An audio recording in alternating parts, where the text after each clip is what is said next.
Hello नमस्कार दोस्तों, मैं निखिल सोनी एक बार फिर आप सभी का हार्दिक स्वागत करता हूं इस नई वीडियो में। जैसा कि आप सभी को मालूम है, हम कोडिंग डिकोडिंग कर रहे हैं और उसी के बीच आज हम एक नई वीडियो लेके आए हैं जिसमें हम केवल एक ही टॉपिक करने वाले हैं। इसके पीछे एक रीजन है कि आज थोड़ा टाइम नहीं मिल पा रहा, लेकिन मैं चाहता हूं कि वीडियो की कंटिन्यूटी बनी रहे और मैं ये भी चाहता हूं कि आपके लिए हर रोज कंटेंट आता रहे और ये आप भी चाह लो थोड़ा बहुत कि हम भी पढ़ते रहें। पढ़ोगे नहीं तो सिलेक्शन नहीं होने वाला भैया। तो हम कोडिंग डिकोडिंग कर रहे थे, बिना टाइम वेस्ट के स्टार्ट करते हैं। आज का टॉपिक है coding by replacement of words, यानी बेहद आसान है। थोड़ा सा एक कंफ्यूजिंग करने वाला जो पॉइंट है, जो आज तक नहीं आया लेकिन आ सकता है, तो करके हम आपको बताएंगे। लेकिन आपको उसको हल्के में नहीं लेना है, आपको उसको पढ़ना है, आपको समझना है। समझोगे तो रटने वाली बात नहीं है, नहीं समझोगे तो रटना पड़ेगा। जैसे कि हम क्या रट पाते हैं, ABCD इनकी रैंकिंग रट रखी, वैसे रटना पड़ेगा। लेकिन रटना नहीं है, मैंने आपको रटाया नहीं कुछ भी, ये भी नहीं रटने को बोलूंगा। चलो देखते हैं क्या है। देखो, थोड़ी देर पहले मैंने आपको थोड़े दिन पहले एक वीडियो में मैंने आपको रिप्लेसमेंट ऑफ लेटर्स पढ़ाया था, जिसमें मान लो मैंने कह दिया कि फियर को मैंने लिखा है RAEF, रीफ रैफ, ये जो भी ये लिखा हुआ है मैंने इस तरह लिखा। इसमें मैंने क्या किया बेटा, रिप्लेसमेंट किया था, यानी इनके लेटर्स को, यही लेटर थे, यही वर्ण थे, यानी इस शब्द के जो वर्ण थे वो यही थे, इसी की जगह बदल दी मैंने। इसे रिप्लेसमेंट ऑफ लेटर्स कहा था। वर्णों को हमने बदल कर लिखा था, क्रम बदल कर लिखा था। अभी आपको देखने को मिल रहा है रिप्लेसमेंट ऑफ वर्ड्स, यानी हम रिप्लेस करेंगे एक शब्द को दूसरे शब्द के साथ। बेहद आसान टॉपिक है और बेहद आसान इसके आंसर होने वाले हैं। बस आपको थोड़ा सा अपना जो ये चलायमान मन है इसको काबू करना है, कंट्रोल करना है। जैसे सबसे पहले आपके सामने क्वेश्चन दिख रहा होगा, मैं जूम कर देता हूं थोड़ा सा। हाँ, आपके सामने है एयर इज वाटर, ऐसे नहीं आएगा। आपके सामने ऐसे लिखा हुआ आएगा एयर इज कोल्ड वाटर, यानी एक पूरी डेफिनेशन लिखी आएगी, पूरा एक पैराग्राफ लिखा आएगा क्वेश्चन का।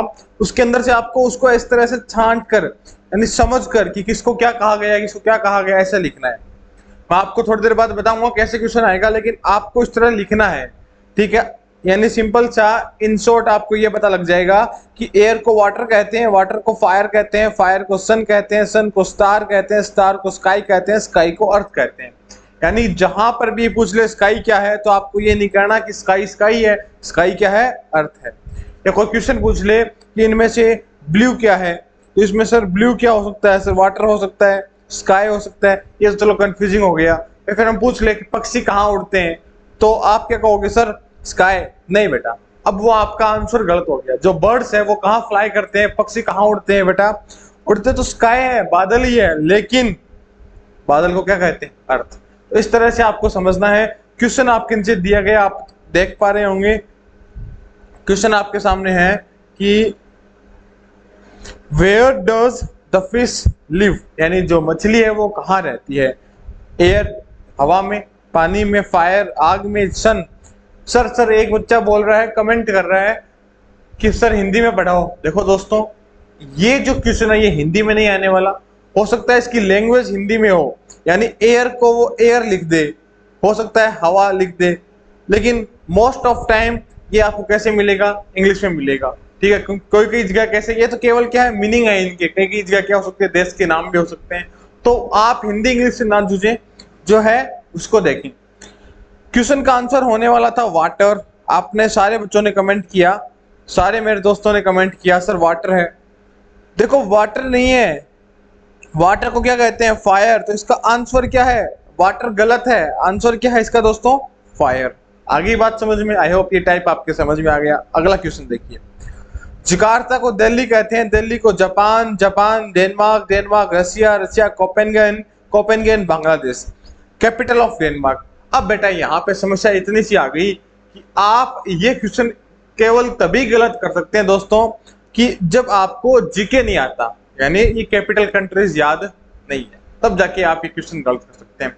तो मेरे प्यारे दोस्तों, आपसे ये रिक्वेस्ट है कि जीके में भी अपना हाथ स्ट्रॉन्ग कर लीजिए। ऐसे उसको भी बाईपास करके मत चलो। अब आपको मालूम होगा अगर डेनमार्क की कैपिटल क्या है, कोपेनहेगन है, तो आप कोपेनहेगन लिख दो। क्या लिख दोगे? कोपेनहेगन। और फिर यहाँ आपका आंसर क्या हो जाएगा? एकदम गलत, क्योंकि कोपेनहेगन को क्या बोलते हैं? बांग्लादेश, ना कि कोपेनहेगन। तो आंसर क्या होगा? बांग्लादेश। आई होप आपको ये सारे टाइप जो मैं करवा रहा हूं स्टार्टिंग से, पिछली वीडियो देखी होगी, नहीं देखी तो प्लेलिस्ट को सेव कर लीजिए और स्टार्ट कर दो शुरू से देखना।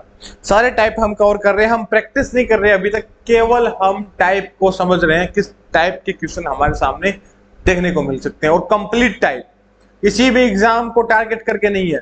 बैंकिंग वालों के लिए भी इसमें हो सकता है, दिल्ली पुलिस की तैयारी कर रहे हैं उनके लिए भी हो सकता है, एसएससी की तैयारी कर रहे हैं उनके लिए भी ये हो सकता है। तो आगे चलते हैं। अब मैंने आपको टाइप समझा दिया। अब जो लैंग्वेज रहने वाली है पूरे क्वेश्चन की वो मैं आपको बता रहा हूँ। जगह थोड़ी कम थी तो केवल मैंने इंग्लिश को लेके चला है। जो कंफ्यूजन आ सकती थी दो, वो मैं यहाँ समझाना चाहूंगा आपको। थोड़ी सी कोशिश करना कि समझ में आ जाए, थोड़ा सा दिमाग लगाना।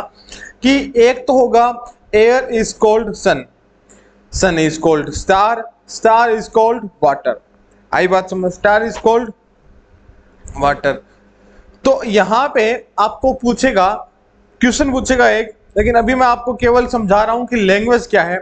इसने पहले लैंग्वेज में लिखा इज कोल्ड, दूसरे में ध्यान से देखो तो यहाँ पे इसने इज कोल्ड यूज ना करके मीन्स यूज किया है। अभी तक ये क्वेश्चन पूछा नहीं गया है, लेकिन आ जाए तो इन दोनों में बेटा फर्क है। जो फर्क मैं आपको समझाना चाहूंगा वो अभी यहाँ है। क्वेश्चन आपसे अगर वो पूछ ले कि भाई क्वेश्चन वो आपसे पूछ ले कि हाँ, वही सेम क्वेश्चन जो मैंने अभी आपको बताया। कौन सा क्वेश्चन? वेयर